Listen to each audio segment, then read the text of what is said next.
Solutions. Solutions. Solutions. Solutions. Solutions. Solutions. Solutions.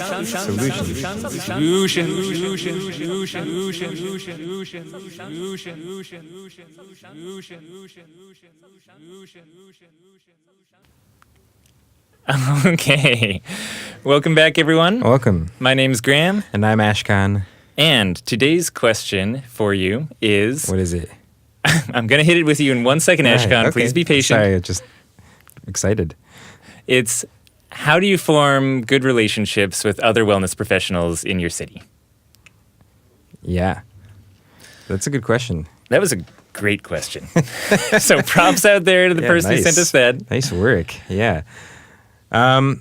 It's an interesting one because I feel like you think it was gonna go better than it usually does. Can you please rephrase that a different way? It's harder than you think. It's harder than I thought, at least. And at the same time, I would say also easier. Also exactly as hard as you think.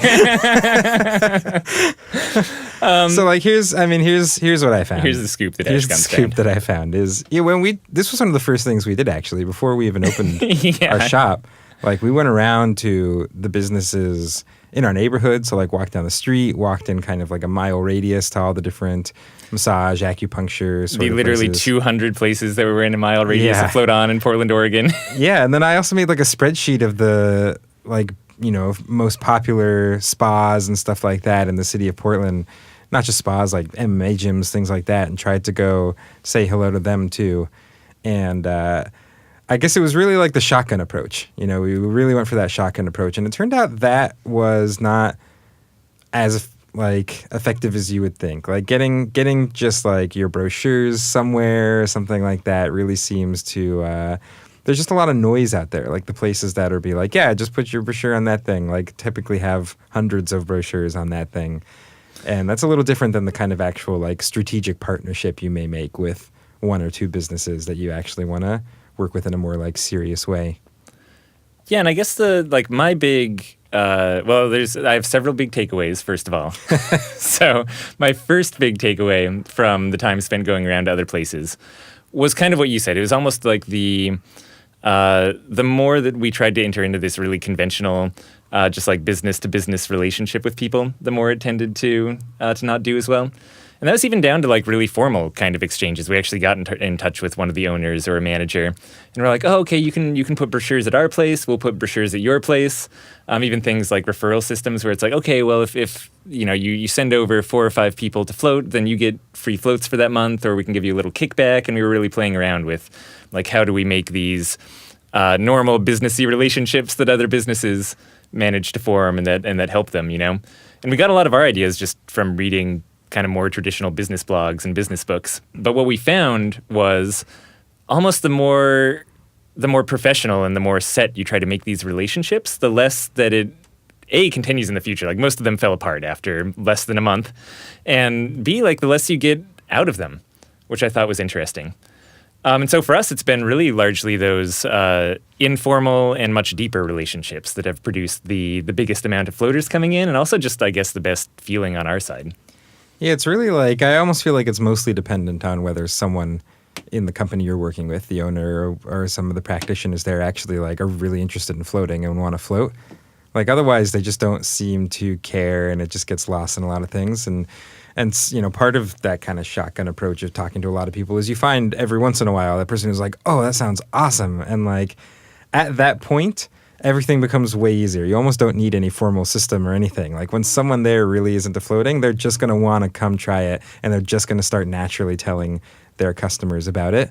And that's kind of the most effective things we've had, is just like literally like we just clicked with some sort of massage person in town who was really into floating, and like they just sent a bunch of their customers over to our way because they were really passionate about how much they liked floating. And when people asked us about massage stuff, we're like, hey, you should try this massage place. Like, this person's super into floating, and, we've worked with her before. And those almost kind of, I guess, like friendly, more informal, more based on, like, finding the right people connections seem to work the best.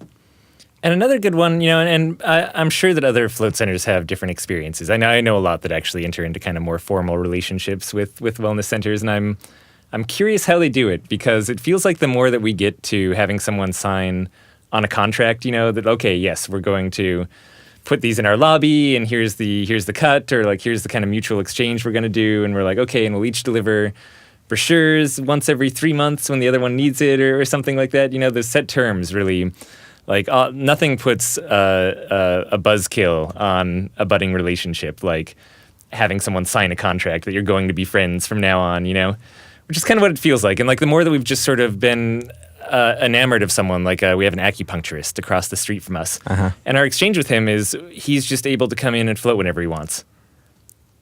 And that's pretty much it. And we just trust that that'll work out. We're like, you're awesome. And he does. And he also keeps brochures over at his place. He refers a ton of clients over our way. But that relationship feels much more legitimate because it's kind of based just on this informal, like, you're really cool. I trust that you'll do the right thing. You come in and float whenever you want. I'm sure it'll be good for you. And those types of relationships have just worked so much better for us. Yeah, definitely. I mean, the kind of like your homies, basically, right? Yeah, like your float homies. Your float homies, yeah. And then it's cool because, I mean, with that guy even across the street from us, we've done, after we've like gotten we'll to just work call him with Chris. After we've worked with him for a little bit, like we've done even more formal things. Like he gave an acupuncture session to every one of our members, and we gave it to our members as like a gift 1 month. And, we gave him kind of like the right amount of floats in exchange for that and stuff like that. But that only came after we developed kind of this nice, like, friendly exchange relationship with him. Yeah, he came in and did like a little just presentation to our staff on like facts and myths about acupuncture, which I thought was really interesting. He just kind of volunteered to come over. I'm sure he thought that it would help get more referrals, but it was also just a neat little thing that we got to do for the staff too. Yeah. So, I mean, things like that. You get way more perks. And honestly, especially when you're looking for these connections in the wellness community, I've always felt like there's this element of helping people that's just core to the business. And so I think that a lot of people who are wellness practitioners or yoga teachers or acupuncturists or whatever it is, their main drive is not making money or getting a kickback or having these formal relationships that will help their business necessarily. What they want to do is help people. And I kind of feel like the more that you incentivize that, the less likely they are to refer people. This is based on absolutely no science and no data, I should say. This is just a hunch. But it kind of makes sense, and it's the experience we've had, which is the more formal you make those things, the more especially that you're like, okay, well, you'll get $10 of every float that you refer over, and they'll use this discount code, and they'll save money, and you'll get money kind of thing. Like we haven't done it in a long time, but we got almost no one from that kind of program. And the more informal it is, the more I think when someone comes in who they think will actually benefit from floating, they're talking to that person and they kind of look to themselves and they're like, oh, well, I'm not getting any benefit from referring you over to this float center, but I think it's going to be good for you in that sense of being able to help without getting something in return. I almost think makes it more likely that they'll do it. Yeah, I mean, that is kind of the double-edged sword of referrals, I think. Is that when someone refers you somewhere and then they say, oh, also, like, use this and you'll get this sort of discount or whatever, in the back of your mind, you're always like, okay, well, how much do you actually think this and how much are you just working for, like, your kickback here? That's what I always think when I hear people referring things. Like, it always brings a kind of certain sense of, disingenuousness to the interaction where I don't quite trust that they're telling me just because they're really into it that I should go experience something. Yeah, and I think people don't even trust themselves that they're totally into it, right? They're kind of like, oh, maybe I'm only referring this person because I get a kickback. And again, that's probably not true in all industries, but I do feel like something that's so tuned in to their clients and to helping them as the wellness community at large that actually does become a factor. So, do it. I recommend making connections in the wellness community.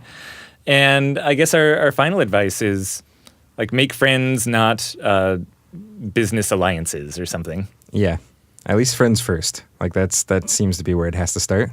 Yep.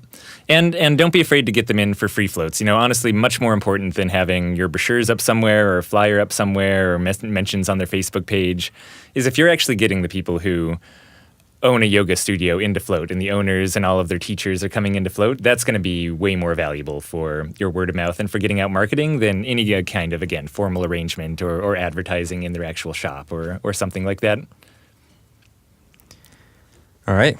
Excellent. Well, if you guys have more questions you want to ask us, you can always hop over to floatanksolutions.com/podcast, and you will hear from us again very soon. Tomorrow, most likely. Yeah, specifically. Most likely.